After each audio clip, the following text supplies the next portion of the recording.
Eh bien, yo tout le monde, eh bien, donc on se retrouve sur la chaîne Rails pour Game, et donc, eh bien, pour la review de WWE Backlash 2020, donc voilà, qui s'est déroulé, Euh, donc un show, comment dire, très mitigé pour moi, parce qu'il y a des trucs que j'ai beaucoup aimé, et d'autres que je n'ai mais vraiment pas du tout aimé, et enfin, vous allez voir de toute façon, et en tout cas, le début du show m'a vraiment fait peur pour la suite, mais on verra. Donc on va commencer tout de suite donc, avec le premier match, le match du kick-off Andrade contre Apollo Crews pour le titre des États-Unis. Donc voilà, Andrade était accompagné de Zelina Vega et Angel Garza. Donc il a perdu face à Apollo Crews. Donc la fin, en gros, Kevin Owens lui était venu au début du match pour aller commenter. Garza veut intervenir pour détourner l'attention de l'arbitre, mais Owens lui fait un stunner. Et donc ce qui fait que Andrade est un peu voilà, un petit peu dispersé, et donc Apollo Crews fait son finisher et la victoire donc d'Apollo Crews, et il reste toujours champion des États-Unis.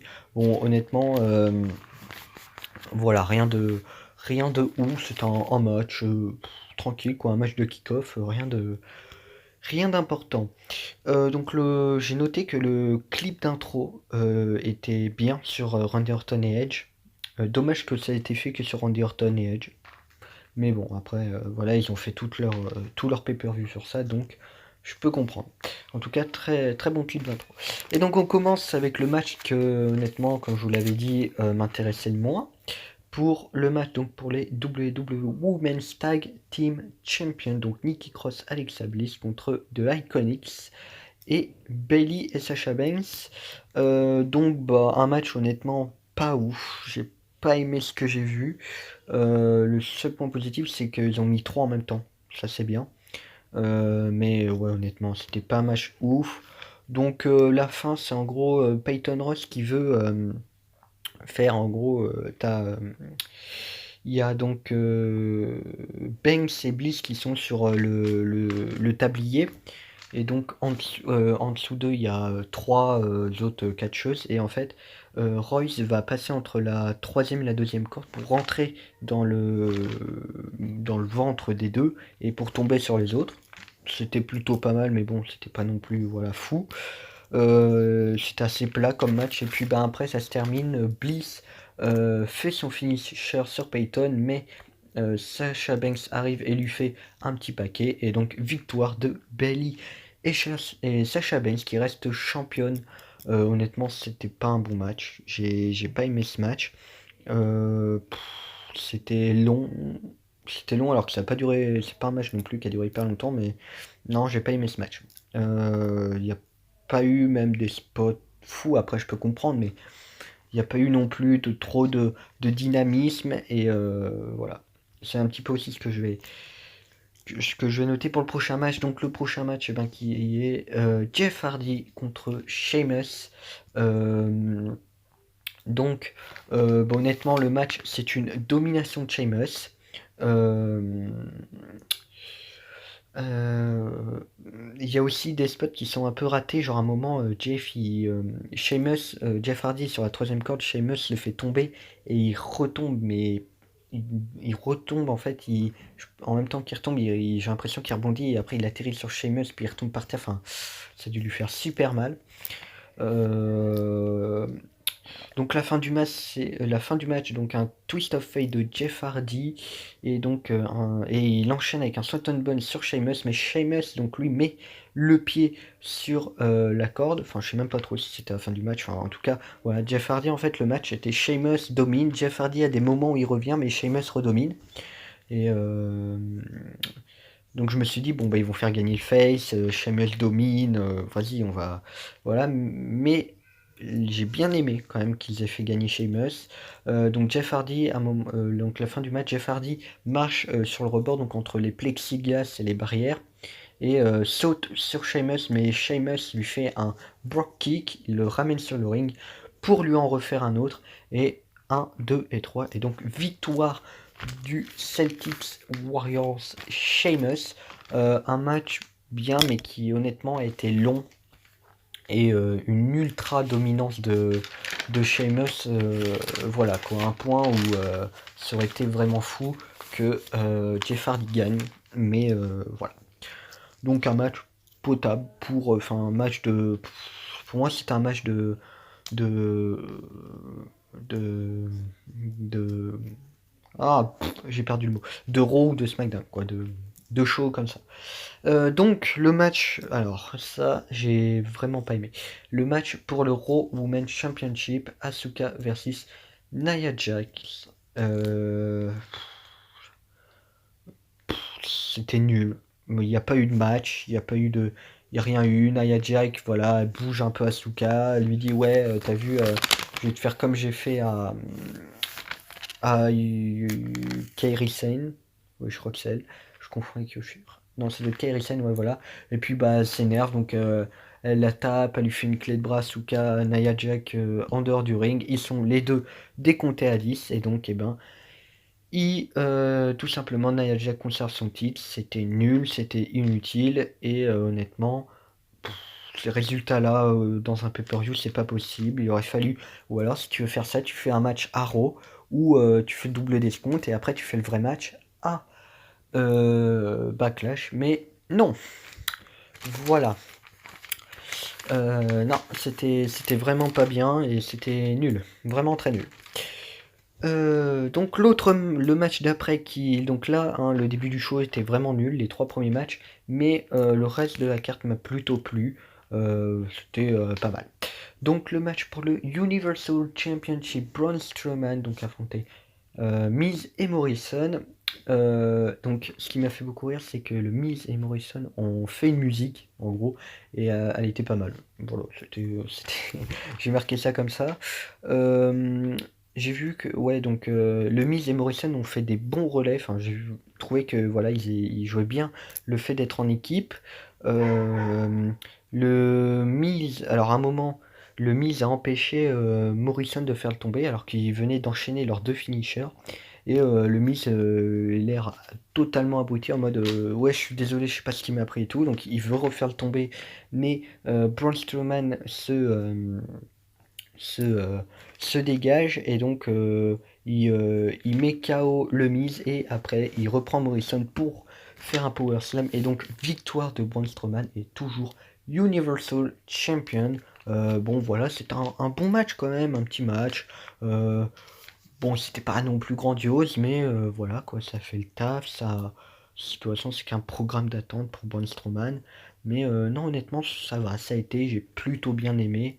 Braun Strowman a quand même été dominé. Je pensais vraiment que ça allait être une bonne grosse raclée, mais non, il a quand même été un peu dominé. Donc, bon, c'était plutôt pas mal.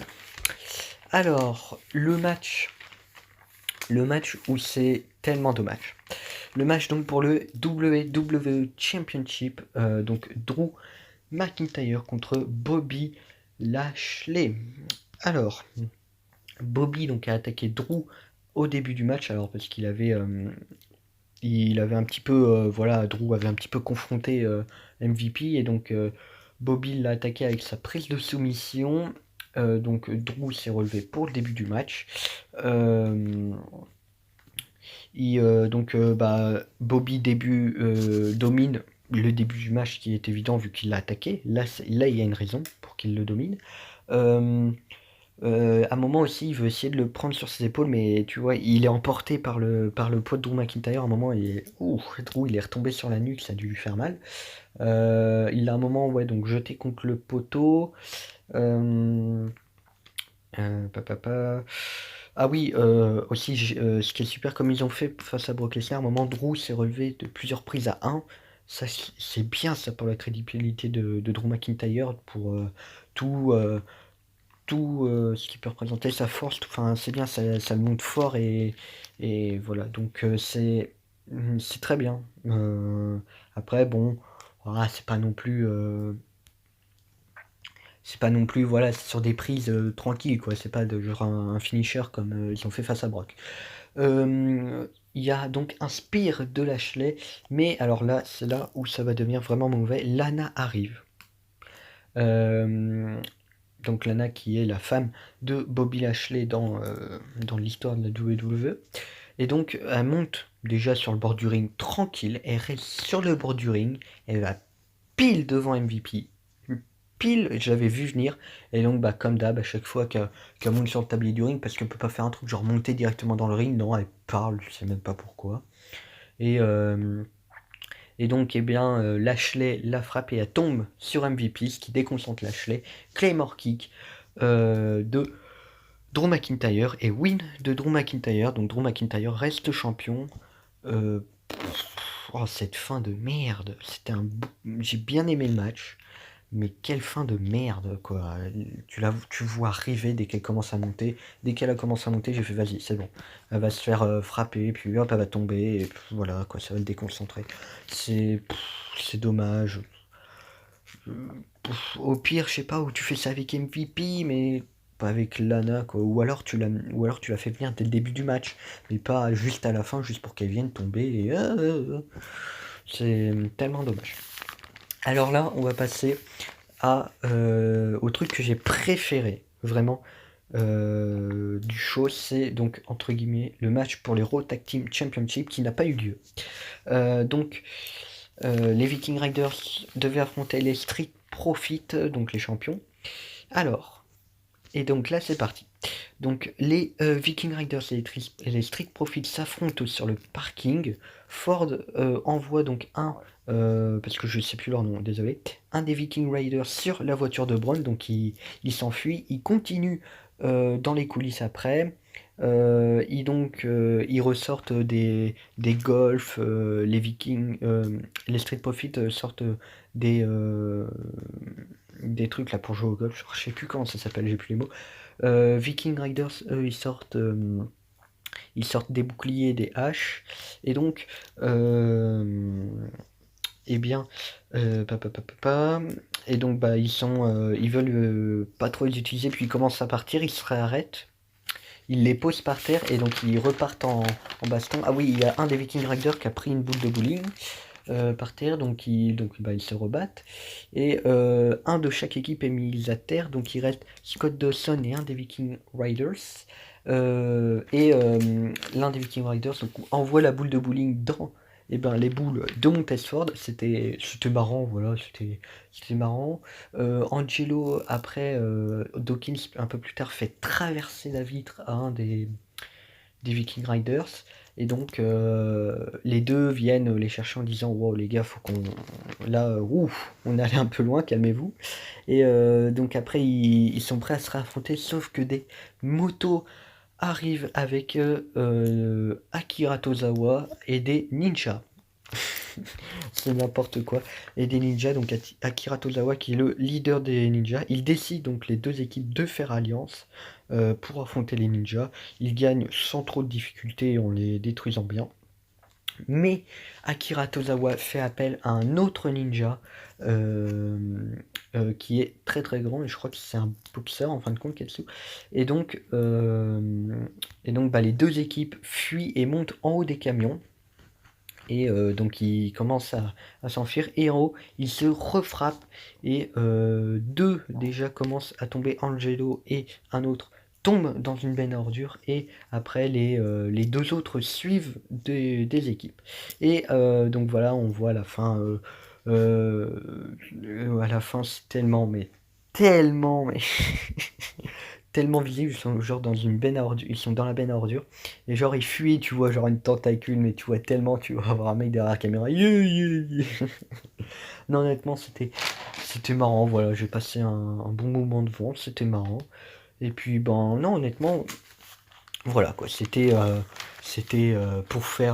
pour marrer, et puis ça allait bien avec voilà leur truc, leur délire de jeu, donc voilà, j'ai bien aimé. Alors, le match de Greatest Wrestling Match Ever, je vous l'annonce tout de suite, ce n'est pas le cas. C'est un bon match de catch, mais pour moi, le catch, faut que des fois il y ait des moments d'enchaînement où ça va un peu vite, et avec ces deux catcheurs, c'est pas possible. C'est pas possible que ça apporte de la vitesse ou des moments des fois un peu explosifs. C'est surtout un coup calme, un gros coup calme, un deuxième coup calme. Et voilà, c'est pour ça. J'ai trouvé le match quand même un peu long. Euh, donc, bah, le premier gros truc du match, Randy Orton est sur le tablier du ring, Edge est sur la deuxième corde, et donc il lui fait un coup de la corde à linge, donc ce qui fait saigner Orton. Euh, donc voilà, après il y a quelques bons trucs, à un moment Orton fait 2 souplex, la troisième Edge la contre, il le fait aussi, et lui il arrive à passer la troisième. Il y a eu des bons petits moments quand même dans le match. Euh, tac. Après, Orton veut faire un Spike DDT de la troisième corde, donc en mettant les pieds de Edge sur la troisième corde. Mais Edge le contre et lui fait un execution, mais Randy Orton se relève. Alors là, il va y avoir un petit enchaînement. Edge va réussir à faire le kill switch de Christian. Euh, Après, donc Randy Orton se relève. Randy arrive à faire un pedigree sur Edge, mais il arrive à se relever et Edge fait un rock bottom euh, sur un. euh, oh là là, sur Randy Orton, pardon. Excusez-moi, j'étais perdu. Donc voilà, c'est Randy Orton qui se relève et donc RKO de Randy Orton sur Edge. Edge arrive à se relever. Euh, donc là, on va refaire un petit peu le finish comme il y a pu y avoir à WrestleMania. Randy Orton va tenter un punt kick, mais Edge le contre en spear. Et, euh, et il enchaîne avec un deuxième, mais Randy Orton se relève, et je croyais vraiment que ça allait être la fin du match. Et il arrive donc à se relever, et Edge veut sauter de la deuxième corde en se retournant, mais Randy Orton arrive à le contrer avec un RKO, et il lui fait le tomber, mais Edge arrive à se relever, et donc et après, pendant que l'arbitre essaye un moment d'écarter les deux, Randy Orton fout un petit coup dans les parties à Edge, et, et après il enchaîne avec quelque chose qui m'a vraiment étonné. Il fait un punt kick dans la face de Edge, et lui gagne avec le punt kick. Donc pour ceux qui arrivent sur la chaîne et qui ne savent pas, en fait, c'est que le punt kick a été interdit normalement. Et donc là, voilà, c'est pour ça que ça m'a vraiment étonné qu'il le fasse. Et en tout cas, victoire de Randy Orton, je m'y attendais vraiment pas. Et malheureusement, Edge s'est gravement blessé pendant ce match. Et donc, il va être absent pendant au moins 8 mois. Donc voilà, ça va être, c'est dommage parce que je pense qu'ils allaient vers un troisième match. Mais voilà. Non, c'était un très bon match de catch. Mais c'était pas the greatest wrestling match ever. J'en ai vu d'autres qui étaient beaucoup mieux à la WWE et à la EW par exemple. En tout cas, voilà, un show vraiment demi-teinte parce que la deuxième partie, à partir de Braun Strowman, m'a plus plu que vraiment le début où c'était. J'ai vraiment pas aimé et voilà, c'est dommage. Donc là, on va parler de Raw qu'il y a eu parce que quand je tourne cette vidéo, j'ai vu Raw et donc la première sans Polyman. Donc, eh bien, c'était pas un mauvais show, honnêtement, j'ai bien aimé ce Raw. Il y a eu de bonnes choses, hein, honnêtement. Après, il y a eu beaucoup de segments où il parlait au micro, où il parlait dans les coulisses, et bon, c'était pas très utile. Ils ont refait un match Nia Jax Asuka qui là, eh ben, était compétitif, voilà, parce que le faire en Backlash, c'est pas logique. J'ai bien aimé aussi avec Seth Rollins et Rey Mysterio. De toute façon, j'adore cette rivalité vu que je suis fan des deux catcheurs. Avec le fils aussi de Rey Mysterio. Euh, Qu'est-ce qu'il y a eu d'autre déjà? Il y a eu... Ah bah oui, Christian. Et donc Randy Orton a défié Christian qui est à la retraite et qui ne peut plus combattre dans un... Comment dire? Dans un match non sanctionné. Et donc, ben, Christian qui a hésité durant tout le show a accepté d'affronter Randy Orton, sauf que Ric Flair a fait un low blow à Christian et Randy Orton a fait un punt kick pour envoyer Christian sur une civière. En tout cas, ben, c'était un bon Raw, j'ai passé un bon moment. Voilà, quelques longueurs avec les coulisses, mais Voilà, un bon show. Et aussi, je pense que McIntyre a sans doute mis fin, ah, quoique, à sa rivalité avec Bobby Lashley en gagnant encore un match avec R-Truth. Donc bon, je sais pas, est-ce qu'ils vont continuer?